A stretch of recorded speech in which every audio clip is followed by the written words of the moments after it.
Olá, pessoal! Hoje é a nossa segunda aula de Direito Administrativo. Eu vou bater um papo com vocês, conversar com vocês sobre o tema da evolução histórica do direito administrativo. A gente vai conversar um pouco sobre as origens do direito administrativo, enfim, em que momento o direito administrativo surgiu e quais os impactos que a constitucionalização do direito trouxe ao direito administrativo contemporâneo. Então, a bem da verdade, a gente vai abordar dois assuntos em um só, numa conversa objetiva, direta, aqui com vocês. É isso. Se você ainda não segue o canal, não está inscrito no canal, se inscreva para que você seja notificado das aulas que semanalmente eu estou gravando, seja de direito eleitoral, seja de direito administrativo. Vamos então ao conteúdo? Então, vamos lá. Eu começo com vocês trazendo aqui um trecho da obra de Direito Administrativo da professora Maria Silvia Zanella de Pietro, em que a professora Maria Silvia de Pietro já deixa claro que o direito administrativo ele vai surgir ali no final do século XVIII, no início do século XIX. E por quê? Porque esse surgimento do direito administrativo vai estar associado justamente a um momento histórico, a um ambiente propício ao desenvolvimento do direito administrativo. Por que eu falo isso?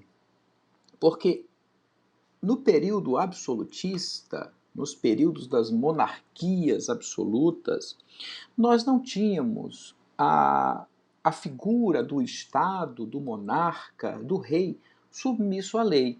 O rei estava acima da lei. O rei, na verdade, a vontade do rei era a vontade geral, era a vontade do Estado. Né? O rei gozava de privilégios, o rei não errava. Então vejam que esse ambiente absolutista, ele em nenhum momento propiciava o desenvolvimento do direito administrativo. Por quê?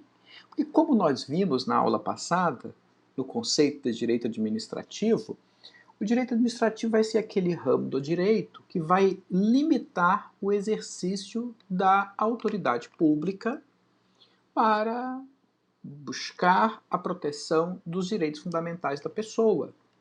Então, muito claramente, o Estado absolutista ele era incompatível com o surgimento do direito administrativo. É por isso que o direito administrativo é considerado um ramo recente do direito, porque ele vai surgir lá no início do século XIX, coincidentemente com a queda ali do modelo absolutista, a partir das revoluções liberais, dentre as quais se destaca a Revolução Francesa.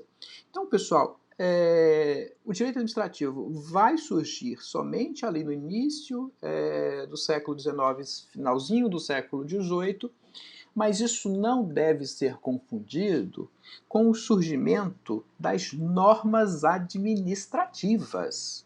Porque normas administrativas já existiam desde quando surge a primeira ideia de Estado. Tá? Por mais antiga, por mais obsoleta, por mais rudimentar que seja, havia Estado, havia alguma organização estatal, lá existiam normas administrativas. Agora, dizer que havia direito administrativo já é outra história. Tá? É outra história por quê? Porque não havia a submissão do Estado à lei.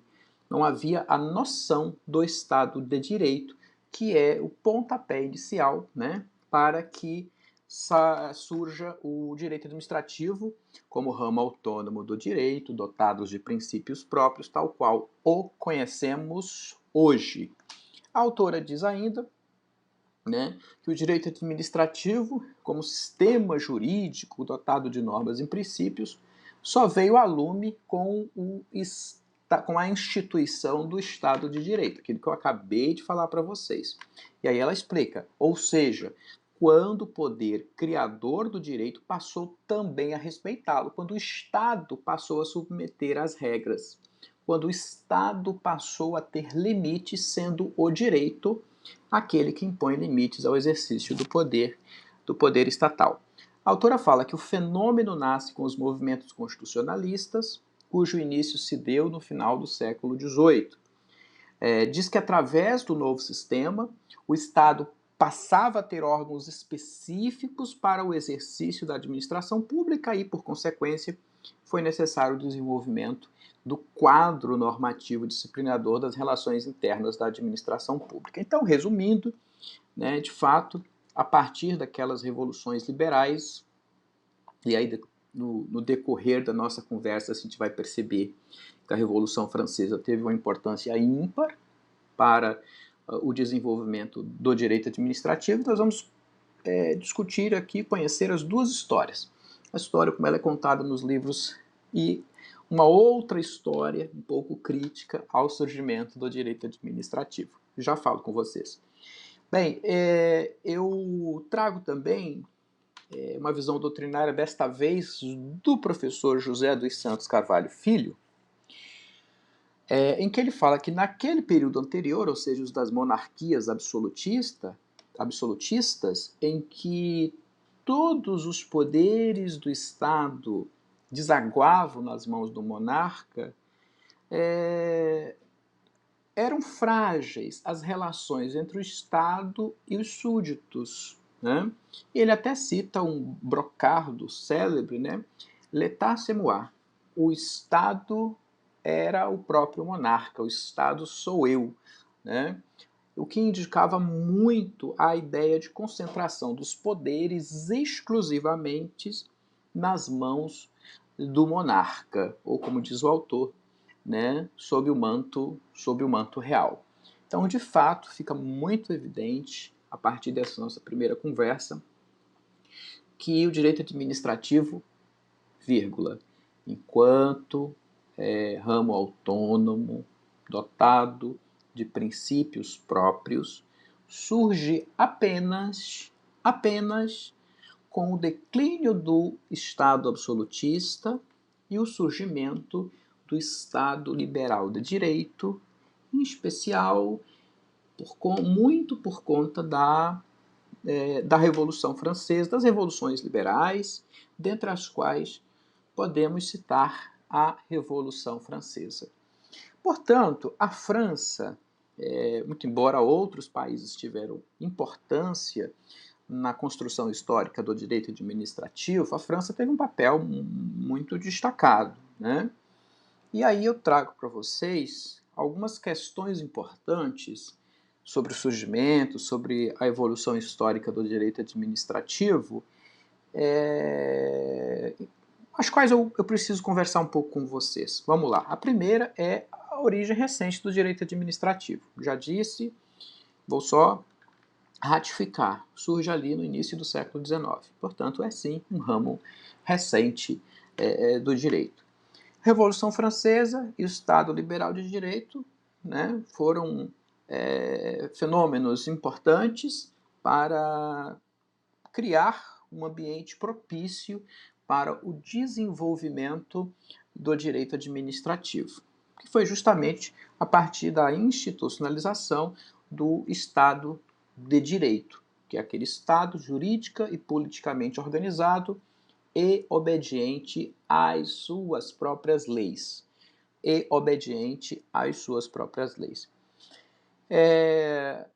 O declínio do regime absolutista foi um pressuposto para que nós criássemos esse ambiente propício para o desenvolvimento do direito administrativo, né? E a necessária diferenciação entre a origem do direito administrativo, que eu estou dizendo para vocês que inicia no final do século XVIII e início do XIX, em razão das revoluções liberais, com o surgimento, com a origem de normas administrativas. Essas já existiam desde quando se tem a ideia de Estado. E a França, como eu disse, sem prejuízo de outros países importantes, como por exemplo Itália, a França é considerada o berço do direito administrativo. Né? Nós aqui no Brasil, principalmente em matéria de contencioso administrativo, a gente extrai muito do que consta no direito francês. Portanto, toda a história, a origem, o desenvolvimento do direito administrativo francês influenciou muito o o direito administrativo brasileiro. Tá? Ainda questões importantes. Na França, e nos livros de direito administrativo ela é sempre citada, a lei do 28 pluvioso do ano 8. Esta lei, ela estrutura, ela dá forma à administração pública francesa. Ah, Marcelo, mas por que esta lei é importante? Porque ela é considerada pela doutrina como a certidão de nascimento do direito administrativo. A lei do 28, pluvioso, do ano 8, né, uma lei francesa. Então, reforça aquilo que eu disse agora há pouco, de que a França teve uma importância ímpar no surgimento do direito administrativo. Um outro exemplo que também eu vou extrair lá da França e que vai ter correlação com o desenvolvimento do direito administrativo é o famoso caso Blanco. Caso Blanco, ocorrido em Bordeaux, na França, em 1873, envolve um acidente que envolveu, né, uma menina, Agnès Blanco, foi atropelada, e o caso dela gerou uma discussão acerca de quem era responsável civilmente pelos danos decorrentes do acidente.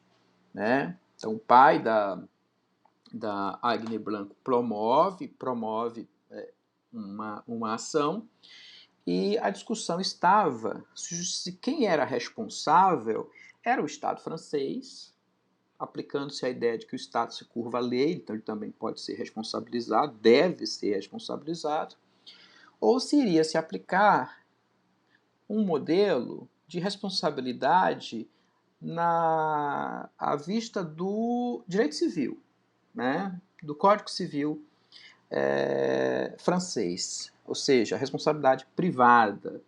Isso impactava porque, a depender de quem era responsabilizado, né, a competência para julgar também seria diferente. Houve ali um conflito negativo de competências, né, e o Tribunal de Conflitos, relatoria do conselheiro Davi, chancela o entendimento de que cabe a ele a responsabilidade do Estado francês. Então, o caso Blanco ele é considerado um leading case, embora há quem diga que houve um caso anterior, este é o famoso, este é o que consta nos livros, é o leading case em tema de responsabilidade civil do Estado. E a origem, portanto, é a França. Tá?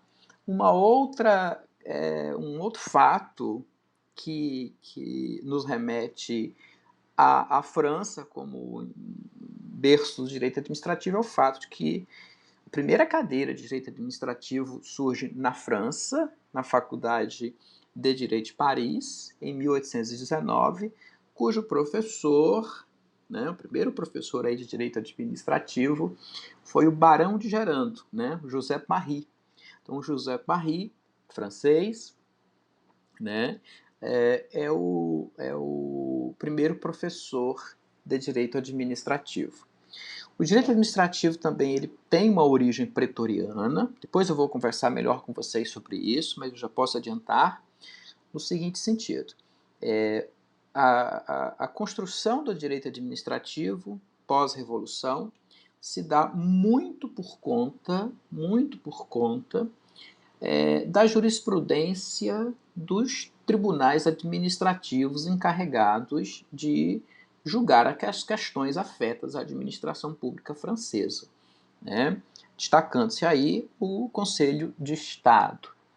Então, depois há até uma crítica que o professor Gustavo Binemboim faz em relação a isso, é de que, na verdade, o sistema ali dual, né, de jurisdição na França fez com que a administração pública francesa ficasse responsável por julgar suas próprias causas e construir a jurisprudência que era aplicável a ela mesma, né? Ele até faz um trocadilho que, na verdade, haveria um direito da administração e não necessariamente um direito administrativo. Eu vou já falar desse assunto com vocês, porque lá na frente esse ponto tá destacado para a gente conversar, tá bom? E essa ideia é justamente de jurisdição administrativa. É diferente, por exemplo, né? No Brasil nós temos uma ideia de jurisdição una, em que nós temos os processos administrativos, mas eles não têm caráter de definitividade, uma vez que podem ser questionados no Poder Judiciário. Na França há uma divisão, né? Esse modelo francês ali, que surge no período pós-revolução. Então nós temos ali um modelo em que nós temos uma justiça comum, né, que julga as ações envolvendo particulares, e uma jurisdição administrativa que é responsável por julgar as ações afetas ao poder público, à administração pública. Então, dessas questões importantes que nós trouxemos, que eu trouxe para vocês, fica muito evidente a importância da França para o desenvolvimento do direito administrativo. Agora, eu contei para vocês até o momento que o direito administrativo surge na França, enfim, foi fruto ali daquele movimento revolucionário que resultou no declínio do Estado absolutista, com o abandono das práticas de privilégios da monarquia, né, e tudo mais, etc. A gente às vezes imagina que, na verdade, essa ruptura deu ensejo a um modelo perfeito, baseado na tripartição de poderes, baseado na instituição do princípio da legalidade, em que a administração pública se curvava ao império da lei, proveniente de um legislativo, né? A gente tem muito essa ideia. Só que há críticas à história como contada, e eu fundamento essa nossa apresentação na doutrina do professor Gustavo Binnenboim. Vamos lá. Primeiro, não houve, na verdade, um abandono às práticas e privilégios do absolutismo. Tá? A gente vai ver que alguns privilégios eles permaneceram e permanecem, só que desta feita sob o nome de prerrogativas da administração pública. O que eram privilégios do monarca permanecem, continuam, desta feita com a denominação de prerrogativas da administração pública. A administração pública ela era regida por regras fixadas por ela mesma, como eu disse agora há pouco, pelo Conselho de Estado, que era quem competia julgar suas causas em caráter de definitividade, ou seja, não havia viabilidade de ter um controle do judiciário comum em face dessas decisões. O que levou o Binnenboim a concluir, né, que, a bem da verdade, nós tínhamos um direito da administração e não um direito administrativo. E aqui eu cito o professor Binnenboim, em que ele fala que a criação de um direito especial da administração pública resultou não da vontade geral, expressa pelo legislativo, mas de decisão autovinculativa do próprio executivo, através do seu conselho de Estado, que é aquela origem pretoriana a que eu fiz referência agora há pouco, né? E aí existem os chamados paradigmas clássicos que se mantiveram no tempo. E aqui eu estou elencando para vocês 3 paradigmas clássicos. Primeiro, princípio da legalidade do interesse público. Eu não estou dizendo que este princípio não tem razão de ser, ele se justifica, mas ele não é e nem pode ser, até porque não há princípios absolutos, ele não pode ser interpretado como algo absoluto, como algo em que sempre que nós tivermos uma colisão de interesses entre o público e o privado, prevalece o público. Essa ideia não está correta. É preciso ter uma ponderação aí dos interesses em jogo, né, dos valores em jogo, e nem sempre o direito do indivíduo, o direito individual é que tem que sucumbir. Né? Nem sempre o direito individual tem que sucumbir. Então é preciso pensar de um modo diferente sobre o princípio da supremacia do interesse público. Ele não pode tudo. Tá? Ele não pode tudo. Ele não é um cheque em branco para a administração pública chancelar e legitimar suas decisões, não importe as consequências que ela vai gerar e em quem ela vai gerar. Um outro paradigma clássico é a ideia de legalidade administrativa como vinculação positiva à lei, né? Que o administrador público ele está ali preso à lei. Por quê? Porque isso desconsidera o que hoje é muito indiscutível, a força normativa da Constituição Federal. Né? As decisões administrativas podem encontrar fundamento de validade direto na Constituição Federal, sem necessariamente que haja uma intermediação legislativa, como se pensava no passado.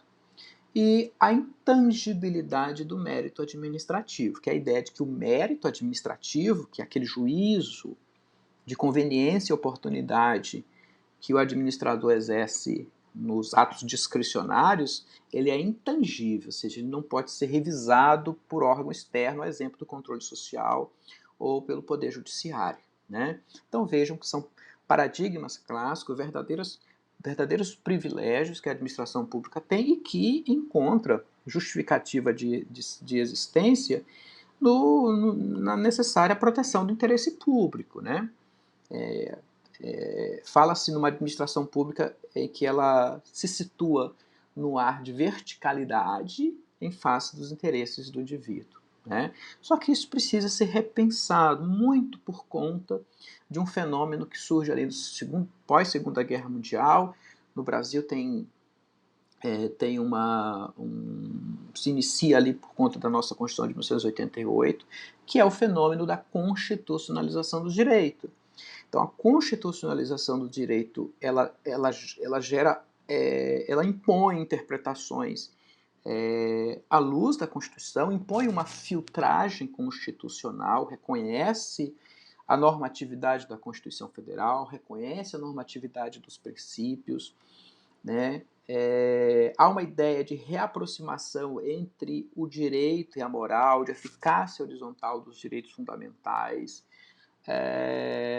E alguns institutos dos direitos administrativos acabam sofrendo um processo de constitucionalização, releitura, né? Temas que vamos falar daqui a pouquinho quando eu entrar no assunto da constitucionalização do direito. Tá? Então vejam, há críticas à história, a fonte dessa afirmação é a obra Uma Teoria do Direito Administrativo, Direitos Fundamentais, Democracia e Constitucionalização, do professor Gustavo Binnenboim.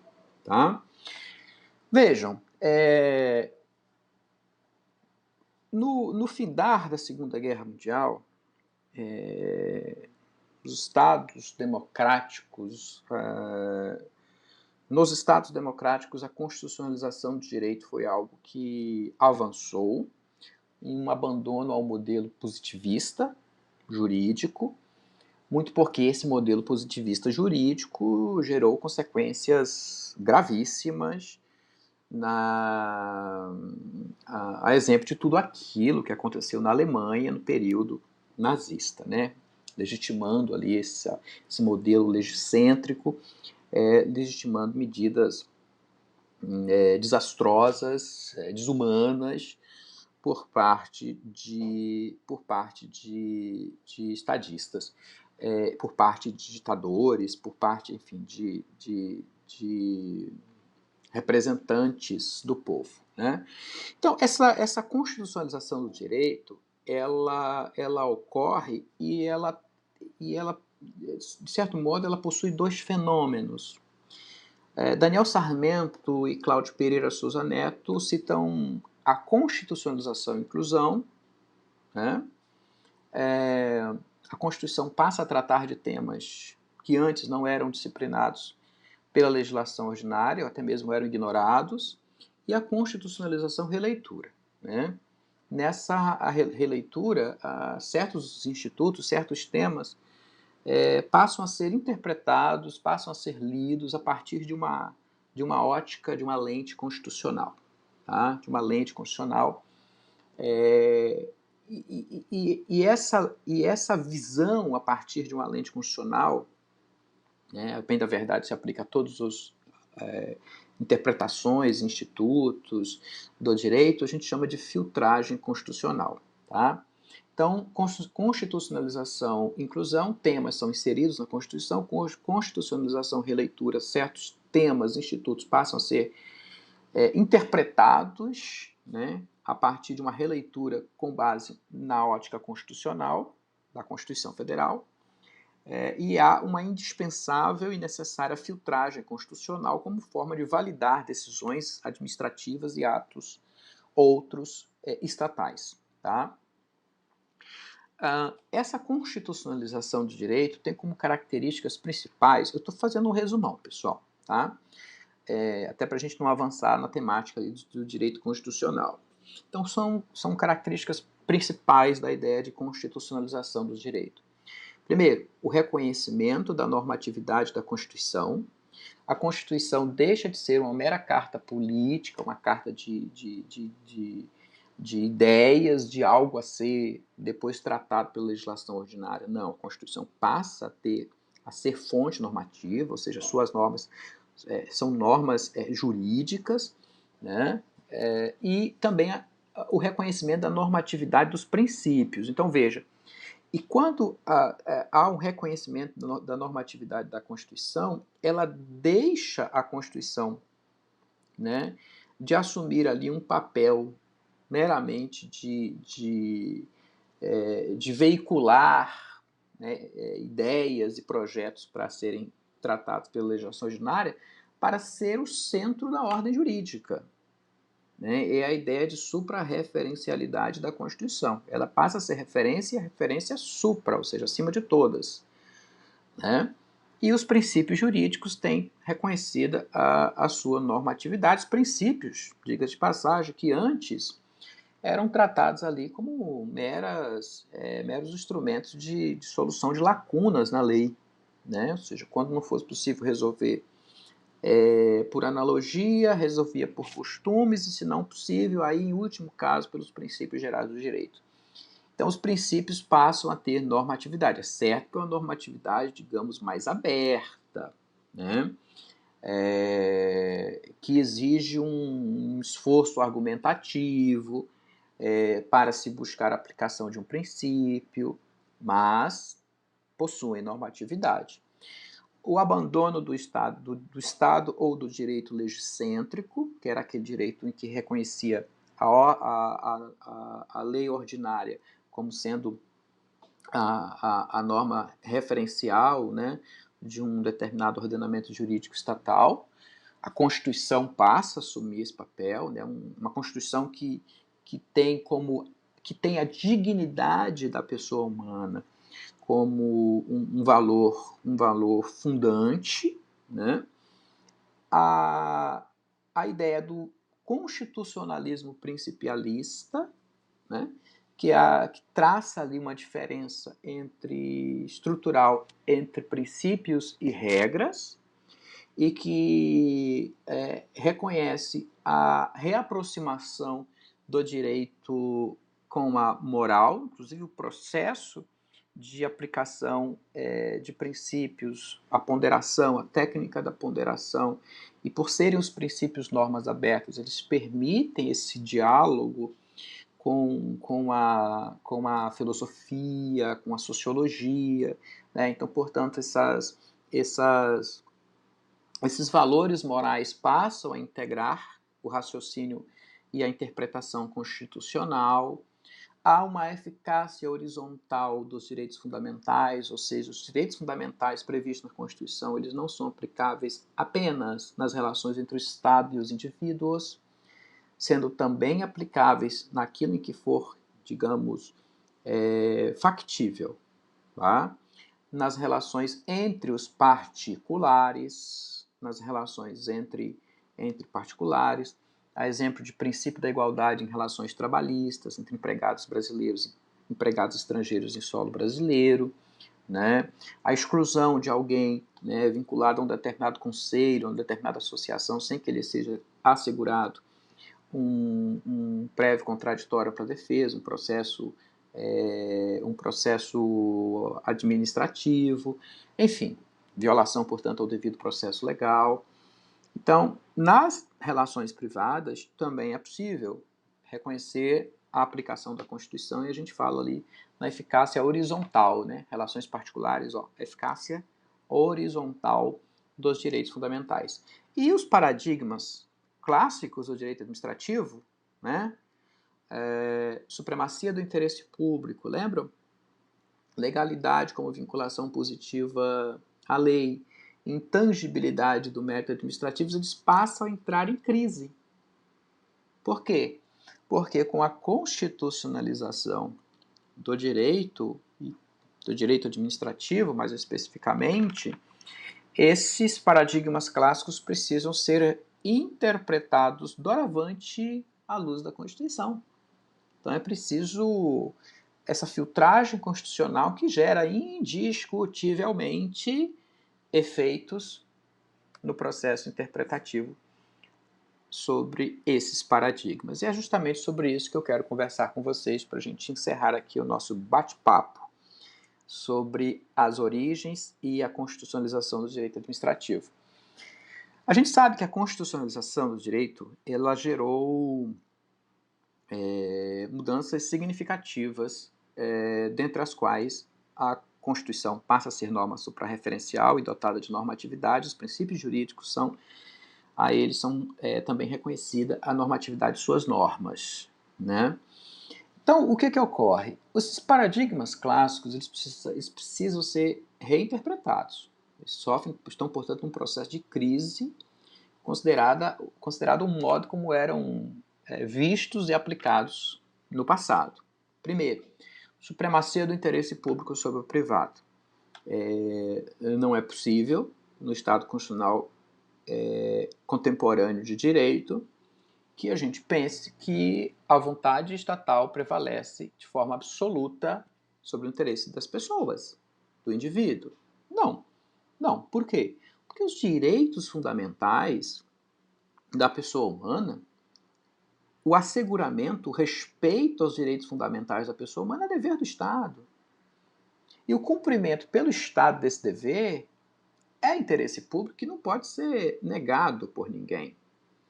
Então, o que significa? Que o Estado também deve obediência quanto ao asseguramento dos direitos fundamentais e sempre que isso for impositivo a ele, não importa a sua vontade, ela não vai prevalecer.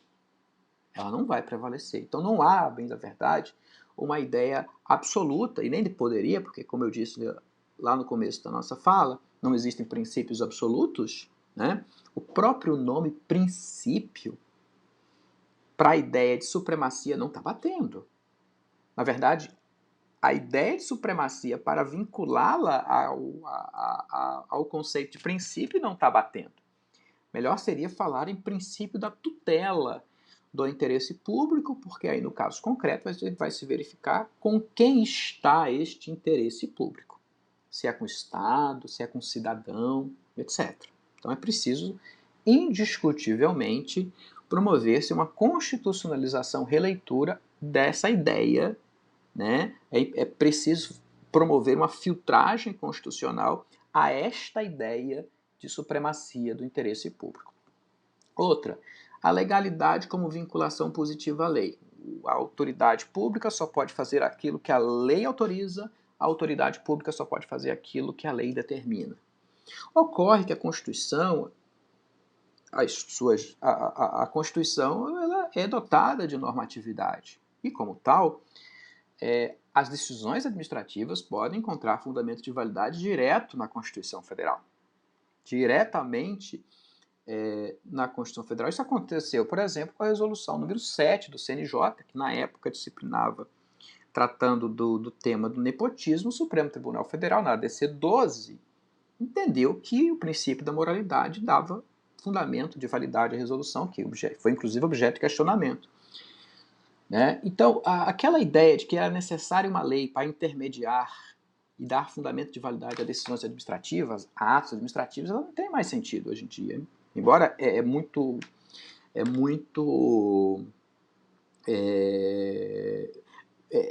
válido que haja a lei, porque confere segurança jurídica, inclusive, ao administrador público, né? Em situações excepcionais em que valores caros estejam em jogo, não vai ser uma lei confusa ou uma ausência de lei que pode resultar num dano a direito fundamental de alguém. Né? Até porque frise-se a interpretação constitucional também é devida à administração pública. Aliás, eu costumo dizer que ela é uma das primeiras intérpretes da Constituição, pois as questões, as aflições humanas, primeiro batem as portas da administração pública. Tudo bem? Então, a ideia de legalidade, sim, está em crise, tanto que há na doutrina uma discussão acerca dessa releitura de legalidade para a ideia de juridicidade administrativa. Ou seja, a administração pública está, a bem da verdade, vinculada ao direito, à ordem jurídica, que a gente sabe é compreendida pela Constituição, pelas leis e pelos princípios jurídicos. E não mais apenas e exclusivamente pelas leis, naquele modelo ultrapassado de Estado legicêntrico. E também a ideia de intangibilidade do mérito administrativo, né, segundo a qual as decisões, o mérito das decisões discricionárias da administração pública não poderiam ser revisadas pelo Poder Judiciário, até mesmo ser questionadas por um controle externo, por exemplo, do controle social do Poder Judiciário. Né? Haveria ali uma reserva da administração pública. Isso precisa ser repensado.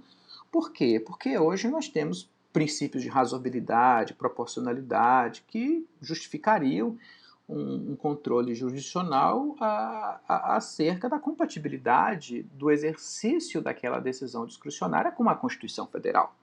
Não que o Poder Judiciário vá revogar atos da administração pública, isso lhe é exclusivo, mas o controle de juridicidade é amplo.